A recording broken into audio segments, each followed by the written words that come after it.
of them that preach the gospel of peace and bring glad tidings of good things.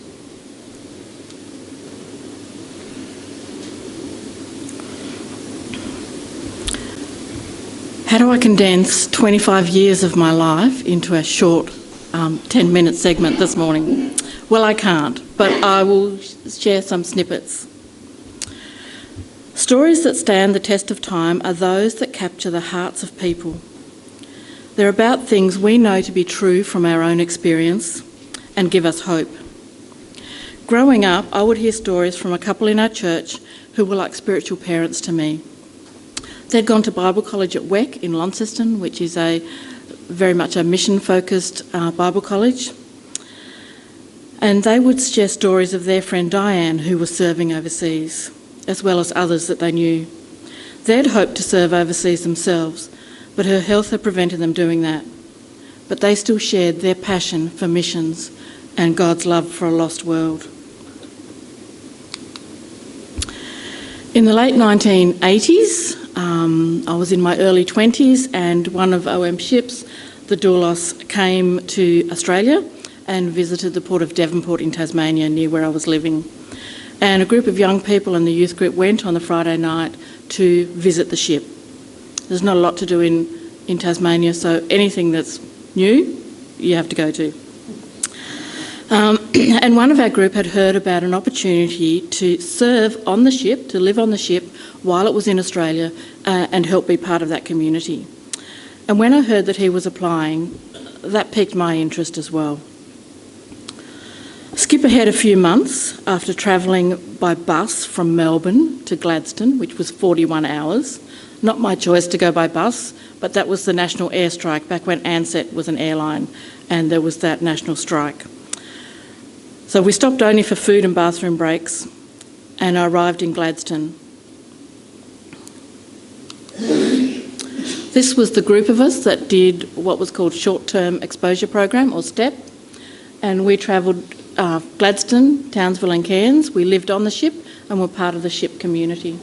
I don't know if you can spot anyone in the picture that you might recognise. You might want to point at there. That's me.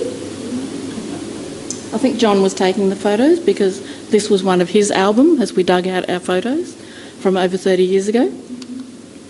Our cabins were very small, so this is me standing near the door with my back to the door handle, and the one on the right is looking at the opposite corner. And 4 of us lived in that cabin. So as an introvert, for me to go overseas, to share a cabin with 3 other people, to live in a community with 300 people, this was big for me. I was way out of my comfort zone. And so was the hair. My hair was bigger, my clothes were smaller. This was a group of us in Cairns. John on his knees at my feet, where he should be. So yeah, that's John in the front and me in the red t-shirt. And on the ship, everyone does a job, 9 to 5, 5 days a week. Depends where you are, whether it's Monday to Friday or different days. And during those 6 weeks when I was on the ship for a short term, I worked in the pantry, which was basically the dining room, setting all the tables, clearing up afterwards, putting food out, that kind of thing. And while we were on board, of course, we were challenged to rejoin the ship, to come back for longer. For me, I was just going for 6 weeks, then going back to my life in Tasmania, but God had other plans. I heard the voice of the Lord saying, "Whom shall I send, and who will go for us?" And then I said, "Here am I, send me." In the months before preparing to fly to Europe, to go to the main conference where people go when they join OM, a verse that God gave me to encourage me was from 1 Corinthians 2:9. "But as it is written, no eye has seen, no ear has heard, and no mind has imagined what God has prepared for those who love him."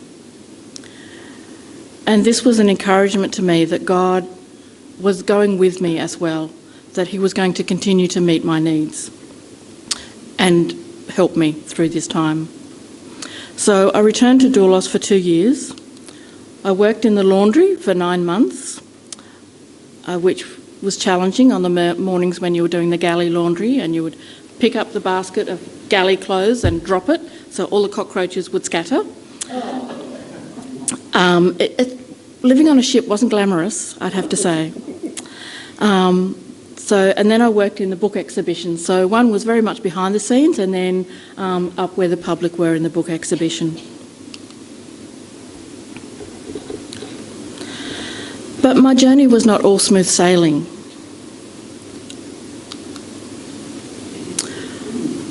I wasn't on the ship when it departed Wellington, but I was on board when it was rougher than that, in a force-8 gale.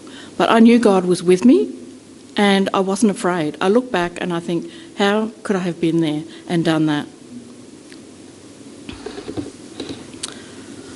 As I said, by joining OM and going overseas, I was stepping way, way, way out of my comfort zone. I was very shy, very reserved. You would not get me up in front of people doing anything. I found it difficult in social settings to talk to strangers. I'd been having a bedroom to myself when I had to share with other people from other countries. And so it was a challenge. So I stepped, but God provided in many ways, too many to share today. So I'll just share one story. I'd arrived in Belgium early for the conference. It was late in the afternoon, and I was in a train station in Belgium where all the signs were in another language. There was no one around to ask for help. I had no clue where I was going. So I just prayed, and I trusted that God would help me get where I needed to go. And as I wandered through the streets, I came across a group of guys sitting outside a pub having a few beers. Not the sort of people that I would go up to ask for help. But I did. I explained why I was there, where I needed to go, and the group said, "Oh, we're going to the same conference." And so one of the guys, took me to where I needed to go to kind of check in and that kind of thing. And as I look back, I'm like, I don't remember anything after that. I just remember vividly that group of people and still the face of that young man that God provided to help me go where I needed to go. The only thing I remember is thinking, I probably shouldn't have left my suitcase and my passport and everything else back at the pub, but I did, and God looked after them. By leaving Australia, stepping away from what I knew and travelling to over a dozen countries, I was able to see other parts of the world through Jesus' eyes and to see people through Jesus' eyes. Although we had a normal job for 5 days of the week to keep the ship running, we would have 1 day a week off for ministry. And one of those occasions, a group of us went to a children's home. We were in Thailand, where anyone that has a disability is shunned from society, and we went to a children's home in the country outside of Bangkok. These children were very young, they weren't toilet trained, there was not enough staff to really care for them in the way they needed. All we did was take them outside into the sunshine so they could feel the warmth of the sun on their skin and hug them. It didn't seem like much. And even now I wonder, what impact did it make on the children or the staff? And I may never know. But mostly it impacted us. We are transformed when we step out of our comfort zone and allow God to work through us by showing kindness. Don't copy the behaviour and customs of this world, but let God transform you into a new person by changing the way you think. Then you will learn to know God's will for you, which is good, pleasing and perfect. So jump ahead, that was in the early 90s, jump ahead to 2008, later in the year, and the doulos was in Melbourne again. And so John and I visited for an alumni event on board in the evening. John had been chatting to the chairman of the board and about various things, including their need for staff. And John said, "Go talk to Trish." And he asked if I would consider returning to work in the finance office in Box Hill. But at that time I had a good job working for a tax agent I had flexible working days because the kids were little, so during the school holidays I could work less. It was close to home and the kids' school. I'd been working there for almost 5 years and enjoyed working with the staff and helping the clients. I was comfortable. But as I prayed, God gave me the verse in Luke 9:62, and I knew I needed to look forward, not back, and not be distracted by the normal life. In truth, through my experiences overseas, normal life no longer had the same satisfaction. Stepping out and trusting God deepens our faith as we witness what God does in us and through us.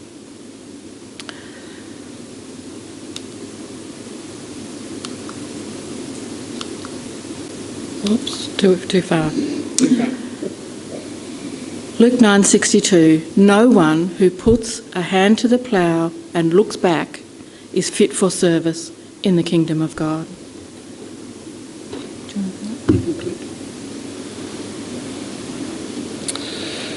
So my journey to becoming a missionary is a little bit different and slightly weird, but that's because that's what I am, a little bit different and slightly weird. So it began for me quite young, and it began without me even realising it.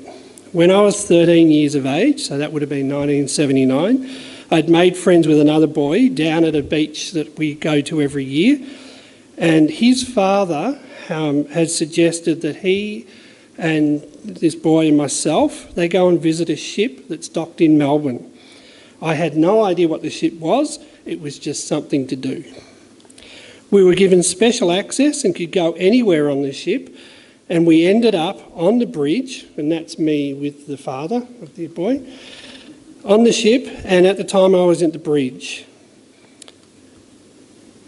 That's me steering the ship, looking very serious with very good sideburns, I might add. I probably had flares on as well. The ship was called the Logos, and it was the first OM ship. At the time, I had no idea, and I think it was actually Trish who saw it in my photo album, and we were like stunned that I'd actually been on the Logos.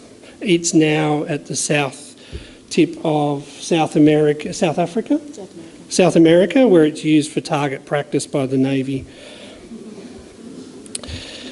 It ran aground and sank. That's why it's being used that way. The next step for me happened when I was around about 14 or 15. Being a young child and barracking for Essendon at that time was horrible because they were really bad. Not as bad as now, but bad. I actually got really upset about it after a really bad weekend of a loss, and I got down on my knees at the foot of my bed, which is what I used to do, and I prayed to my Father in heaven, and I said, can you just make Essendon good for some period of time? And then I made a deal with him. I said, if you make them good, I'll become a missionary. Well, 1983 started, and then from 1983 to 1985, Essendon made 3 grand finals in a row and won 2 of them.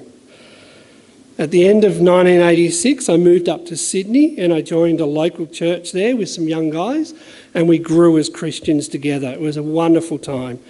It led to a 1-year Bible college course, which I learnt nothing from, but it led me to also then praying to God about what he wants me to do with my life. Well, what do you think God did? He said, John, do you remember that prayer? I want you to be a missionary. So I said, okay, no problems, I'll do that. How? Well, believe it or not, a little while after that, probably a couple of weeks, a guy came to our church and started speaking about OM. And he shared how the ship, the Doulos, the MV Doulos, was coming to Sydney. And I nearly leapt out of my chair because in my heart I pounded. I knew that's what God wanted me to do.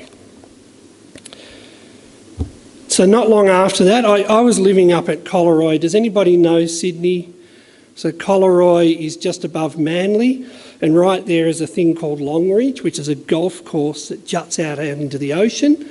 with a big cliff face at the top. And I used to love going up there and praying all the time to God. It was a wonderful place to pray. And I remember going up there and praying for God's guidance and how I was going to join the ship and how I was going to make it work. Well, I was envisioning in my head flying. I was watching a jet fly over the top, and I was envisioning flying because everybody who joined OM had to go to Love Europe, which is what Trish went to. And then all of a sudden I had a vivid vision, like it was real. I saw it with my own eyes. I was standing on the bow of a ship sailing out through the heads at Sydney. And I was so stunned by that, I didn't know what it meant. Well, believe it or not, the leadership of OM in Australia were having a conversation with the ship leadership, and they decided not to have me fly to Europe. They said, we want John to just get on board the ship at Sydney. So I think Trish has got a photo. That's me with my dad as I'm joining the ship in Sydney. There's some more shots. That's my mum and dad down the bottom there in the centre. Just there. And I'm way up the top with a hat on. After we left, it sailed out of Sydney and it sailed out to Heads. So where do you think I was standing? I was standing on the bow with my arms out like the Titanic scene. Thankfully, our ship didn't sink. But of course, I promptly went back inside and threw up because it's really, really rough. All the Aussies that were on board watched me do that and laughed their heads off because they knew what was going to happen. So we've got some photos here for you. So that's me. I'm on the left there, the really skinny guy.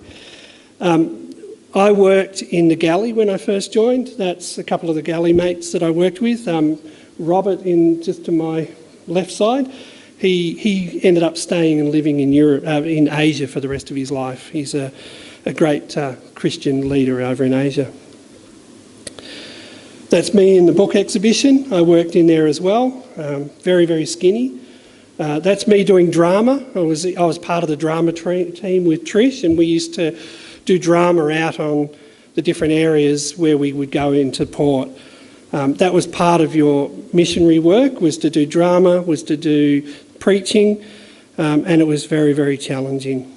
As Trish said, you do a 9-to-5 job, so mine was working in the galley for a bit, was working in the book exhibition, and I ended up in the audio-visual department before I finished on the ship. But my time on the ship was both a fantastic time, it was an amazing time, and it was 2 years that went by in a flash. But it was also a really, really hard time. I went out there to change the world, and God used it to change me, as is always the case. I was challenged by 2 new friends on the ship, one an Aussie and one a Canadian, and they said to me in a cheeky fashion, thinking it was a big joke, that if I conquered the words of John 15:4, I would learn the key to living a true Christian life. If you want to know what that is, no, that's not it. If you want to know what that is, it is remain in me as I remain in you. And that's the whole thing about the vine and the branches. So I did something I'd never done in my life before, either at school or even at the Bible college. I actually studied the word in depth. I wanted to understand that whole passage about the vine and the branches. I studied every translation the ship had in their library. I read every commentary the ship had in the library, and I prayed a lot about it. And those are the days before the internet, so you actually had to get a book with paper in it and read it. One day it actually dawned on me what God was saying. He taught me He is the one who makes things possible, and I just need to trust in Him, in His work on the cross. It isn't dependent on me to prove myself to Him. He sees me, forgives me, and clothes me in His righteousness. If I remain in Him, then He remains in me. Just as a branch hangs onto the vine, and the vine does all the work of nourishing, supporting, and enabling the branch to grow, so God also nourishes, supports, enables us to grow. And as it happens when you learn something new, God wants you to apply it. So I was at that moment in the Philippines, and I was asked to speak at a local gathering. It was just a small gathering, they said. And it was probably the second time I'd ever spoken in my life in front of people. 5,000 plus people turned up. I had no formal training. I had very little clue about theology. I had very little experience. But I reasoned if God could use a donkey, then he can use me. And do you know what actually happened? Over 2,000 people came down the front and gave their lives to Jesus. One of the beautiful things about OM is we don't create churches and do our own discipleship. What we do is come beside the local churches. It's them that invite us in. So when those 2,000 people came forward, they then get brought into the local church with their local pastors, and they're discipled and they grow. It's a beautiful thing. And it reminds me, that whole story reminds me of 1 Corinthians, the thing that Trish keeps putting up. For consider your calling, brothers. Not many of you were wise according to worldly standards. Not many were powerful. Not many were of noble birth. But God chose what is foolish in the world to shame the wise. God chose what is weak in the world to shame the strong. God chose what is low and despised in the world, even things that are not, to bring to nothing things that are, so that no human being may boast in the presence of God. And because of him you are in Christ, who became to us wisdom from God, righteousness and sanctification and redemption, so that, as it is written, let the one who boasts, boast in the Lord. I served on the doulos for 2 years and then came back to Australia. Eventually, after a few years, I ended up back in the head office in Box Hill, where I served another 2 years, this time as a desktop publisher. I had no experience. I created their flyers, newsletters and pamphlets. Unskilled and uneducated, but willing to serve God and willing to serve where God called me to serve, even now at Optus, where I've been for 25 years.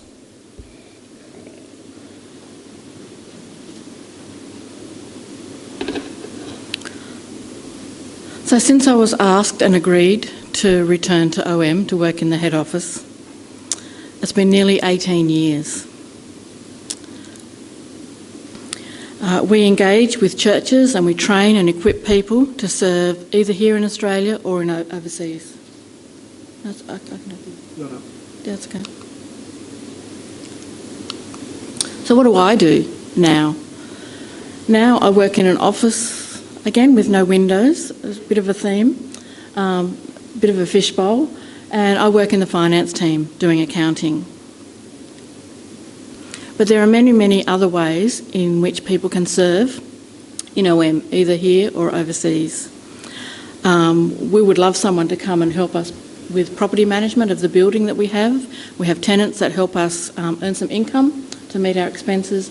There are so many different skills or abilities or experience or professions that are needed here in Australia and overseas.